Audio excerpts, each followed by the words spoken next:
अस्सलाम वालेकुम बच्चों, हम 1.8 लेसन पढ़ रहे हैं वॉइजिंग टूअर्ड नॉर्थ। इसका चौथा पैसेज हम पढ़ने जा रहे हैं जो पेज नंबर 81 पर है। As I climb the stairs, page number 81 की पहली लाइन से लेकर पेज नंबर 81 पर ही ग्लोबल सॉफ्टवेयर कंपनीज़ यहाँ पर ही ख़त्म होता है। देखिए बच्चों, जैसा कि हमने देखा पैसेज नंबर 3 में राइटर जो है वो उनकी इंग्लिश पुअर होने की वजह से किस तरह उनको परेशानी का सामना करना पड़ा।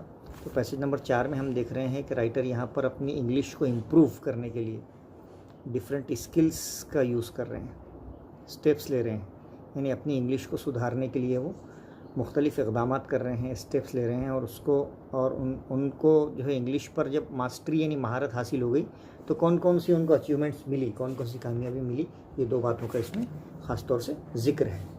यानी इंग्लिश स्पीकिंग में एक्सपर्ट होने में कौन कौन सी उन्होंने कोशिशें की और उन कोशिशों में कामयाब होने के बाद उन्हें कौन कौन सी कंपनीज़ में बड़े बड़े ऑफ़र मिले और किस तरह उन्होंने अपनी इम्प्रूव्ड इंग्लिश को इम्प्रूव करके कामयाबियाँ हासिल की। Okay, let's see. As I climb the stairs of my hostel room, जैसे जैसे मैं चढ़ा, क्लाइम चढ़ना है, स्टेयर सीढ़ियाँ, हॉस्टल रूम की सीढ़ियाँ चढ़ रहे थे। माई प्लान, और दिल में क्या प्लान कर रहे थे, was ready in my mind, और मेरे दिमाग में एक मंसूबा, एक प्लान बिल्कुल रेडी था। Normally most of us who are educated in vernacular languages, यानी आमतौर पर ज़्यादातर बच्चे हम में से जो वर्नैकुलर लैंग्वेजेस में एजुकेशन हासिल करते हैं, वर्नैकुलर लैंग्वेज कहते हैं नेटिव लैंग्वेज या रीजनल लैंग्वेज, या हम उसको इलाकाई ज़बान कहते हैं। जैसे हमारी वर्नैकुलर लैंग्वेज मराठी है ना। तो जब हमारी इलाकाई ज़बान में हम तालीम हासिल करते हैं सच एज़ मराठी, तो हम क्या करते हैं, इंग्लिश में सोचने के बजाय क्या में सोचते हैं, थिंक इन मराठी में सोचते हैं बिफोर स्पीकिंग इन इंग्लिश। यानी इंग्लिश को बोलने से पहले हम मराठी में सोचते हैं और उसको क्या करते हैं, ट्रांसलेट इट इन मराठी, और उसको मराठी में ट्रांसलेट करते हैं एंड देन समहाउ, और किसी भी तरह से try to speak out this translated English sentences, और मराठी का भाषांतर या हिंदी हम बोलते हैं या उर्दू बोलते हैं, उर्दू से इंग्लिश के सेंटेंस ट्रांसफ़र करके उल्टी सीधी इंग्लिश हम बोलना शुरू करते हैं in an extremely awkward fashion, है ना। तो बहुत ही ख़राब तरीक़ा है। इंग्लिश को प्योरली इंग्लिश के फॉर्म में बोलना चाहिए, है। यानी राइटर का यहाँ बोलना है कि हम लोग इलाकाई ज़बान के ज़ेर असर इतने हैं कि हम इंग्लिश भी जब बोलते हैं तो हमारी ज़बान को हम ट्रांसलेट इंग्लिश में करते हैं जो इंग्लिश के कायदों के ख़िलाफ़ है। आई हैड डिसाइडेड, मैंने फ़ैसला किया था, that I would do nothing of this sort, कि मैं ये सॉर्ट यानी मेथड, ये मेथड यूज़ नहीं करूँगा, इंग्लिश को इंग्लिश के प्रोसीजर से सीखूँगा। I wanted to achieve excellence, क्योंकि मैं महारत हासिल करना चाहता था। एक्सेलेंस महारत, अचीव हासिल करना। दिस अर्ज यानी डिज़ायर, ख्वाहिश, टू एक्सेल यानी ये मेरी ख्वाहिश एक्सेल करने की यानी उम्दा बनने की, इन एनीथिंग हर चीज़ में, that you try to do कि जो आप कोशिश करें, has been with me since the childhood, बचपन से मुझे अच्छी और उम्दा और हर चीज़ मेयारी हासिल करने की ख्वाहिश थी। Whether I would succeed in this और नॉट, ये और बात थी कि उसको हासिल करने में मैं सक्सीड यानी कामयाब होता था, कभी नहीं होता था। I always set my AIIMS high, लेकिन मैं अपने मकासद हमेशा बुलंद रखता था। इन दिस केस टू, और इस मामले में भी यानी इंग्लिश सीखने के मामले में भी, I wanted to speak excellent, मैं चाहता था कि इंग्लिश में बहुत एक्सेलेंट, बहुत उम्दगी से, बहुत नाइसली, बहुत फ्लुएंटली, बहुत करेक्टली, बहुत क्लियरली बोलूँ, ग्रामेटिकली बोलूँ, एंड फ्लुएंट, हाँ, और रवानी से बोलूँ, साफ बोलूँ, तेज़ी से बोलूँ। The first thing I did, सबसे पहला काम जो राइटर गोडबोले ने किया, was to start reading English. सबसे पहले उन्होंने क्या किया, इंग्लिश को रीड करना शुरू किया। बच्चों, आप भी अगर इंग्लिश सीखना चाहते हैं तो पहला काम तो आपको रीडिंग करना पड़ेगा, है ना। लिसनिंग, आप अच्छे से सुनेंगे, देन करेक्ट रीडिंग, फिर आप रीडिंग करेंगे, आपका प्रोनाउंसिएशन सही होगा, देन स्पीकिंग, देन राइटिंग, ये 4 स्टेप। स्टार्ट रीडिंग, फिर उसने इंग्लिश रीडिंग स्टार्ट किया। न्यूज़पेपर्स, पहले उसने न्यूज़पेपर्स पढ़ना शुरू किया, एंड इंग्लिश नॉवेल्स, है ना। नॉवेल्स बहुत डिटेल में होते हैं और उसमें काफ़ी ऐसे अल्फाज होते हैं जो वोकेबलरी को हमारी स्ट्रॉन्ग करते हैं। इन्होंने क्या किया, पहले न्यूज़पेपर शुरू किया, रीडिंग करना, इंग्लिश नावल रीड करना शुरू किया। I studied etymology. एटिमोलॉजी कहते हैं अल्फाज की तारीख, हिस्ट्री ऑफ वर्ड्स, देखना कि अल्फाज कैसे बनते हैं, कहाँ से उनका रूट है ना, वो देखना, कहाँ से वो आए हैं। And phonetics. फोनेटिक्स कहते हैं sounds and study of correct pronunciation of words.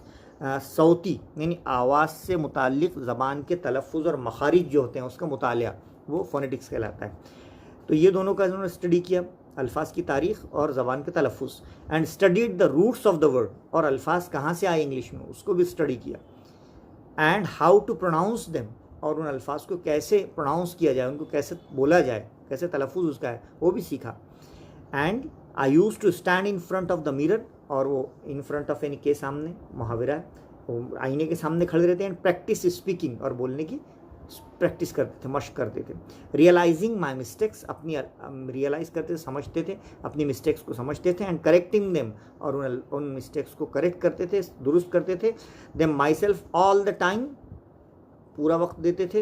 And improvising, और इम्प्रोवाइज़ करते थे, अपने आप को करेक्ट करते थे, सुधारते थे। एंड इम्प्रूविंग, और प्रोग्रेस करते थे, तरक्की करते थे डे बाय डे, दिन ब दिन। उनका यही मामूल था कि पहले उन्होंने एटेमोलॉजी सीखी, फिर फोनेटिक्स सीखा, न्यूज़पेपर पढ़े, नॉवेल्स पढ़े, उसके बाद स्पीकिंग की प्रैक्टिस आईने के सामने की, अपने मिस्टेक्स को रियलाइज़ किया, समझा, उसके बाद इम्प्रोवाइज़ किया, उस मिस्टेक्स को करेक्ट किया, सुधारा। एंड देन इम्प्रूव हुए, यानी इंग्लिश उनकी इम्प्रूव हुई, यानी प्रोग्रेस हुआ, उसमें सुधार आया डे बाय डे, यानी धीरे धीरे। यानी एक काम जो तय किया उसको बहुत ही अच्छे अंदाज से लेकर चले। Okay, it took about 9 to 10 months। हाँ, ये प्रोसेस में कितने दिन लग गए उनको? 9 से 10 महीने लग गए। By which time I started feeling quite confident, और उसके बाद मुझ में क्या पैदा होना शुरू हो गया?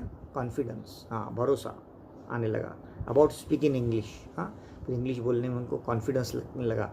एट लेंथ यानी फॉर ए लॉन्ग टाइम, लंबे अरसे तक, फ्रेज है। विथ एनीबडी, हाँ, फिर मैं एक बहुत देर तक किसी से भी इंग्लिश बोल सकता था। Sorry. My fear had vanished, fear यानी डर, वैनिश यानी गायब हो जाना, उसका डर गायब हो गया, राइटर का, गोडबोले का, सर का। And I started feeling at home in my hostel, और हॉस्टल में बाद में मुझे ऐसा लगने लगा जैसे मैं अपने घर में हूँ। यानी जो डर था इंग्लिश ना सीखने का।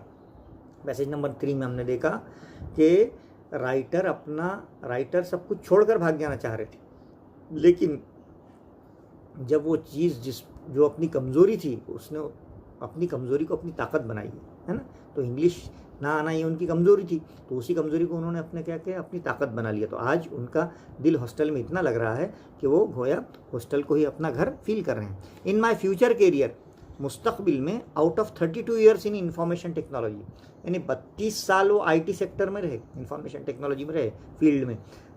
I was the chief executive, और चीफ एग्जीक्यूटिव ऑफिसर, ये बहुत आला ऊंची पोस्ट होती है, और मैनेजिंग डायरेक्टर भी रहे, एमडी भी रहे, of head of software company, बड़ी बड़ी सॉफ्टवेयर कंपनी में इन्होंने बड़े बड़े ओहदे इनको मिले। With thousands of software engineers world wide, और इनके अंडर में हज़ारों सॉफ्टवेयर इंजीनियर काम करते थे, और सबसे ये इंग्लिश में बात करते थे। During that period I had to give, और उस ज़माने में इनको प्रेजेंटेशंस, कई तकरीरें देना पड़ती थी, है ना, सेवरल, कई तकरीरें करना पड़ती थी, खिताब करना पड़ते थे। और निगोशिएशंस का, निगोशिएट कहते हैं फॉर्मल डिस्कशन, बातचीत करना, है ना, आमने सामने।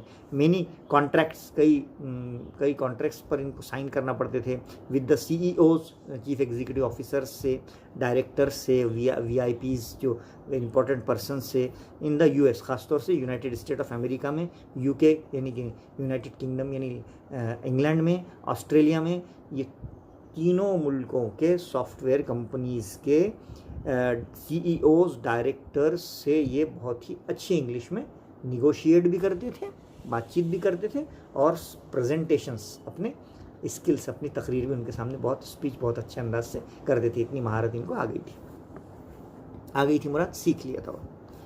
I was absolutely at ease, at ease money बड़ी आसानी से, एट दैट टाइम, और ये सब मैंने उस वक्त बड़ी आसानी से सीख लिया क्योंकि लगन थी, मेहनत थी, सिंसियरिटी थी. It is only due to the efforts at IIT. और मैंने बहुत कोशिश की IIT में that I could sign contracts worth millions of dollars world wide. हाँ, इसकी वजह से मैंने हज़ारों यानी लाखों जो है मिलियन डॉलर्स के कॉन्ट्रैक्ट साइन किए and also run large global software companies. और बड़ी बड़ी सॉफ्टवेयर कंपनीज़ जो ग्लोबल थी उनको मैं चलाने के काबिल हुआ, यानी इंग्लिश सीखने की वजह से. ओके, चलिए पेज नंबर आप डाइजेस्ट के 102 पर आ जाइए. हम एक्टिविटीज़ आपको सॉल्व करके दे रहे हैं. बच्चों, शायद ही कोई टीचर हो महाराष्ट्र में जो एक्टिविटीज़ सॉल्व करके दे रहा है, लेकिन हम जो है आपको एक्टिविटीज़ तक सॉल्व करके दे रहे हैं. तो ये आपके लिए बहुत गोल्डन अपॉर्चुनिटी है कि आप इसको अच्छी कामयाबी में चेंज करें. अदरवाइज़ अगर हम इससे सबक हासिल नहीं करेंगे तो हमारे जैसा बदनसीब कोई नहीं है. एक तो हम ये बोलते हैं कि हमको कोई अच्छा पढ़ाने वाला मिलता नहीं है, लेकिन जब मिल जाता है तो हम अपने आप को इम्प्रूव नहीं करते. अब देखो गोडबोले सर ने कितनी यानी ख़राब सिचुएशन में भी अच्छी इंग्लिश सीख के कितनी तरक्की की है ना. तो ख़राब हालात हमको सुधारने के लिए आते हैं, हमको इम्प्रूव करने के लिए आते हैं. तो हमने उन ख़राब हालात को अपॉर्चुनिटी में चेंज करना चाहिए, मौके में चेंज करना चाहिए और प्रोग्रेस करना चाहिए. चलिए देखते हैं पेज नंबर 102 पर पैसेज नंबर 4 है. As I climb the stairs से लेकर ग्लोबल सॉफ्टवेयर कंपनीज तक. Okay, make a list of different steps. एक लिस्ट बनाइए मुख्तलिफ स्टेप्स यानी क्या क्या इकदाम किए राइटर ने. The writer undertook to improve his English speaking skills. अपनी इंग्लिश स्पीकिंग की स्किल को, महारत को अच्छा करने के लिए राइटर ने कौन कौन से कदम उठाए. पहला, he decided to think in English before speaking in English, है ना. हाँ, कि पहले उन्होंने सोचा कि अपने को इंग्लिश बोलना है ना, सोच कर बोलना है. Then started reading English newspapers and novels. Okay, हाँ. तीसरा, ही स्टडीड एटिमोलॉजी, अल्फाज की तारीख पढ़ी, एंड फोनेटिक्स, हाँ, तलफ़ुज़ के कायदे सीखे, and studies the roots of the words, और अल्फाज कहाँ से आए वो सीखा, and how to pronounce them ये भी सीखा. Okay, he studied etymology, phonetics and studied the roots of the words and how to pronounce them. Okay, then चौथी स्टेप उन्होंने क्या ली. He used to stand in front of the mirror, आईने के सामने खड़े रहे, and practise speaking. Okay, realising his mistakes, correcting them all the time, and improvising them and improving them day by day. Okay, this was the 4 steps taken by the writer to improve his English speaking skills. Okay, then come to the A2 complex factual में क्या बता रहा है. describe the writer's achievements. Godbole जो writer हैं यहाँ पे उसकी कामयाबियाँ, उनकी कामयाबियाँ आफ्टर अचीविंग मास्टरी, जब उन्होंने मास्टरी हासिल की, मास्टरी यानी महारत, ओवर द इंग्लिश लैंग्वेज, जब उन्होंने इंग्लिश लैंग्वेज में वो माहिर हो गए तो कौन कौन सी उनको कामयाबियाँ मिली. Number 1, his fear of English disappeared. पहली कामयाबी, फियर, डर डिसअपियर, गायब हो गया, इंग्लिश ना आने का डर गायब हो गया. Second, he started feeling quite confident, उनको बहुत खुद एतमादी आई ख़ास तौर पर, about speaking English at length with anybody, और काफ़ी देर तक वो किसी के भी साथ इंग्लिश बोल सकते हैं, ये कॉन्फिडेंस उनमें आया. Third, he started feeling at home in the hostel, hostel में उनको कैसा फील होने लगा, जैसे वो घर में है. Fourth, he could give presentation with ease, easily वो प्रेजेंटेशन करने लगे, तकरीरें करने लगे. एंड फिफ्थ, ही निगोशिएट्स, है ना, and sign many contracts world wide, पूरी दुनिया में उन्होंने निगोशिएशन की, बातचीत की, कॉन्ट्रैक्ट साइन किए. एंड रैन, और क्या क्या चलाए, लार्ज सॉफ्टवेयर ग्लोबल कंपनीज. और लास्ट है, ही हीडेड, और उन्होंने रहनुमाई की, software companies having thousands of software engineers world wide, software के हज़ारों इंजीनियर्स को उन्होंने हीड किया, यानी उनकी रहनुमाई की, रहबरी की. ओके, तो ये 6 बातें हैं जो राइटर की अचीवमेंट को जाहिर करते हैं कि उन्होंने इंग्लिश में मास्टरी हासिल करने के बाद, महारत हासिल करने के बाद, ये 6 बातें उन्होंने, 6 कामयाबी उनको मिली थी. ओके, A3 में इन्फ्रेंस, इंटरप्रिटेशन, एनालिसिस में क्या क्वेश्चन है. The writer wanted to achieve mastery in English, writer English में मास्टरी हासिल करना चाहता था, बिकॉज, क्योंकि पहला, he wanted to speak excellent, elegant and fluent English. Yes, हाँ, वो अच्छी, कामयाब और रवानी वाली इंग्लिश बोलना चाहते थे। Second, he would be able to achieve, और क्या हासिल कर सकते थे? अचीव एक्सेलेंस एंड एक्सेल, वो उम्दगी से in anything he try to do, वो हर काम उम्दगी से करना चाहते थे। Third, he need not have to feel afraid of anybody, वो किसी से डरना नहीं चाहते थे। And start feeling at home in the hostel, और ये महारत उनको ऐसा महसूस करवा रही थी जैसे वो हॉस्टल में भी रहकर मानो कहाँ हो, घर में हो। पर्सनल रिस्पॉन्स का कोई भी क्वेश्चन आ सकता है, जैसे यहाँ पर है complete the web highlighting the various opportunity you gained due to your good English speaking skills. हाँ, वेब डायग्राम यहाँ पे दिया गया है जिसमें ये बताना है कि अपॉर्चुनिटीज़ यू गेंड, आपको कौन कौन से मौके मिले जिसमें आपने अपनी इंग्लिश की स्पीकिंग को क्या किया, इम्प्रूव किया। जैसे always selected for debate competitions, है ना, बहस मुबाहसे के मुकाबले के लिए आपको हमेशा सिलेक्ट किया गया, ये आपकी अपॉर्चुनिटी है, मौका है आपके लिए। Second, appointed as a secretary of school literary society, school की जो लिटरेरी सोसाइटी है उसमें आप सेक्रेटरी बनाए गए, इसका मतलब आपको अपॉर्चुनिटी मिली, मौका मिला। या सिलेक्टेड, आपका सिलेक्शन का किस लिए किया गया? To read school college reports on annual day, है ना, एनुअल डे सालाना गैदरिंग के दिन आपको स्कूल कॉलेज का पूरा रिकॉर्ड वो पढ़ने के लिए इंग्लिश में सिलेक्ट किया गया। या फिर चूजन टू कंपेयर प्रोग्राम्स, या आपको निज़ामत के लिए खड़ा किया गया, है ना, in schools and in our housing complex में कहीं भी। तो ऑल दिस 4 फैक्टर्स, ये चारों फैक्टर्स क्या बताते हैं कि आपको जो अपॉर्चुनिटीज़ मिली थी आपने उनको गेन किया, है ना। ओके, देन आप आ जाइए शोइंग पास्ट हैबिट वाले जुमले जो है इसमें भी है। I use to stand in front of, है ना, हाँ, ये यूज टू का जुमला है जो हमको बताता है habitual action of the past of the writer. Okay, उसके बाद माई फियर हैड वैनिश्ड, ये जुमला कौन से टेंस का है ना बच्चों? ये जुमला हैड प्लस V3 अगर जो सेंटेंस में आ जाता है तो हम उसको पास्ट परफेक्ट टेंस कहते हैं। हैड प्लस V3 यानी I had, my fear had vanished, तो वैनिश्ड जो है वो क्या है? थर्ड फॉर्म है, इसलिए had plus V3 is equal to past perfect tense. हाँ, एंड आई स्टार्टेड फीलिंग, और स्टार्टेड सिंपल पास्ट टेंस, है ना। चलिए vocabulary, guess the meaning. Negotiate का मीनिंग हमने अभी आपको बताया। Have a formal discussion with someone, किसी से भी फॉर्मल डिस्कशन करना, in order to reach an agreement with them, और कोई समझौता उससे बरामद होता। हाँ, नॉर्मल डिस्कशन, फॉर्मल डिस्कशन को हम क्या कहते हैं? Negotiation, negotiate. अच्छी उर्दू में उसको कहते हैं गुफ्तो शनीद, है ना, अच्छी उर्दू में आना चाहिए। एट ईज का मतलब होता है आराम से बोल सकता हूँ इंग्लिश, मीन्स कंफर्टेबल हूँ, I am much more comfortable, है। उसके बाद fill in the blank, selecting the correct phrase, अल्फा खाली जगह को सही फ्रेज डालकर भरिए। तो कौन कौन से फ्रेज है? Feel out of place,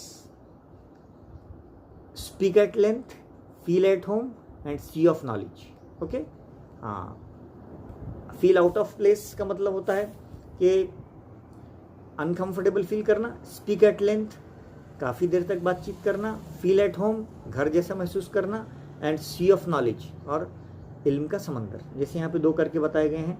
bye the end of the week, ये हफ्ता ख़त्म होते होते, शी वॉज बिगिनिंग, वो शुरू करेगी, to feel at home in here her new job, है ना। हाँ, तो हफ्ता गुजरते गुजरते उसको ऐसा महसूस होने लगा नई नौकरी पर कि वो घर पर ही है।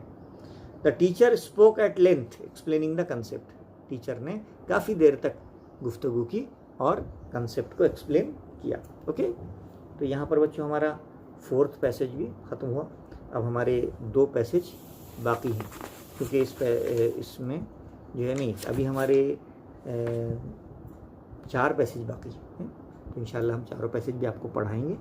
आप इन वीडियोस को ज़्यादा से ज़्यादा शेयर कीजिए और बेल आइकन का बटन दबाइए, सब्सक्राइब कीजिए, ताकि महाराष्ट्र का एक भी बच्चा ऐसा ना हो उर्दू मीडियम का जिसको ये वीडियो ना दिखें, बल्कि उनको दिखना चाहिए, उन्होंने इससे जो है पढ़ना चाहिए और अच्छे मार्क्स लेना चाहिए। यही हमारा मकसद है। ओके, उम्मीद है कि आपको ये फोर्थ पैसेज समझ में आया होगा। अल्लाह हाफिज़।